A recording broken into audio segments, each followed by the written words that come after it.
Hi friends, ఇప్పుడు చూస్తున్నారు కదండి, ఇదొక స్వీట్ అండి. చాలా బాగుంటుంది.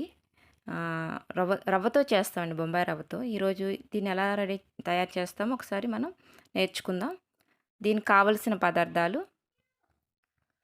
నెయ్యి, కుంకుమ పువ్వు, పంచదార, బొంబాయి రవ్వ, యాలకుల పొడి అండ్ పాలండి. ముందుగా స్టవ్ వెలిగించుకొని కడాయి పెట్టాలండి. అందులో కొంచెం నెయ్యి వేయాలి. తర్వాత బొంబాయి రవ్వ వేయాలండి. బొంబాయి రవ్వ వేసి బాగా కలపాలండి. చూడండి, ఆ విధంగా బాగా కలుపుతూ ఉండాలి, ఉండలు లేకుండా. చూడండి, బాగా కలుపుతూ ఉండాలి. చూడండి, కొంచెం కలర్ మారే వరకు. తర్వాత అందులో మనం ఏ కప్తో తీసుకున్నామో బొంబాయి రవ్వ, అదే కప్పుతో 2 కప్పులు పాలు వేయాలండి. పాలు వేసాక బాగా పాలల్లో బాగా ఉడకనివ్వాలండి ఆ రవ్వ అనేది. మనం తర్వాత చూసుకోవాలి ఉడికిందో లేదో బాగా చూడాలండి. చూడండి, ఉడికింది. తర్వాత అదే కప్పుతో మనం పంచదార తీసుకోవాలండి. అదే కప్పుతో పంచదార మనం 1 కప్పేనండి. చూడండి, తీసుకున్నాక అలా బాగా కలుపుతూ ఉండాలి. పంచదార అనేది బాగా చూడండి ఎంత బాగా కరిగిపోయిందో. చూడండి, అలా చూడండి, బాగా పంచదార అనేది బాగా కరిగింది. చూడండి, బాగా కలుపుతూ ఉండాలండి, ఉండలు లేకుండా బాగా కలుపుతూ ఉండాలి. అలా కలుపుతూ ఉండాలండి. చూడండి, తర్వాత కొంచెం యాలకుల పొడి వేయాలండి. స్మెల్ బాగుంటుంది, అందువల్ల యాలకుల పొడి అందులో వేయాలి. బాగా కలుపుతూ ఉండాలండి. సిమ్లో పెట్టి బాగా కలపాలి. మధ్య మధ్యలో కొంచెం నెయ్యి కూడా వేసుకుంటే కళాయికి అనేది అంటుకోదండి. అందువల్ల నేను మధ్యలో నెయ్యి కూడా వేసాను. చూడండి, ఆ విధంగా కళాయి నుంచి మనం ఆ ముద్ద వేరుపడాలి. చూడండి, అలా ఆ విధంగా. తర్వాత దాన్ని ఒక ప్లేట్లో తీసుకోవాలండి.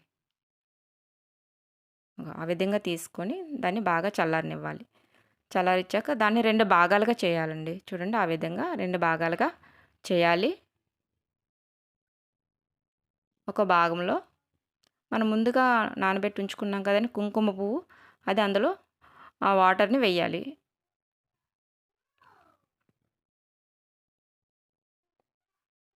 వేసాక దాన్ని బాగా కలపాలి. మొత్తం ఆ ముద్ద మొత్తం బాగా కలపాలి. చూడండి, ఆ విధంగా. తర్వాత వాటిని చిన్న ఉండలుగా చేయాలండి. ఆ ముద్దని చిన్న ఉండలుగా చేయాలి. ఆ విధంగా చాలా ఉండలుగా చేయాలండి. చిన్న ఉండలుగా చేయాలి. అలా అన్నిటినీ కూడా అలా 2 ముద్దలు కూడా సపరేట్గా ఉండలుగా చేయాలి. చూడండి, అలా దేనికవే సపరేట్గా ఉండలుగా చేయాలి. తర్వాత మనం కుంకుమ పువ్వు కలపని ఉండలు ఉన్నాయి కదండి, అది తీసుకోవాలి. అలా తీసుకొని అలా చేసి ఆ మధ్యలో మనం కుంకుమ పువ్వు కలిపిన ఉండు ఉంది కదండి, అది మధ్యలో పెట్టాలి. అలా మధ్యలో పెట్టి మళ్ళీ దాన్ని ఉండలా చేయాలండి. చూడండి, ఆ విధంగా అలా చేయాలండి.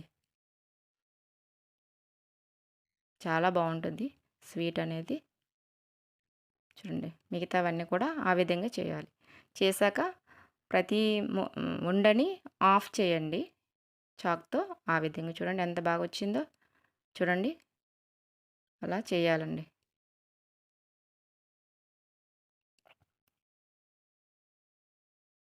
అంతేనండి, స్వీట్ రెడీ అయినట్టే.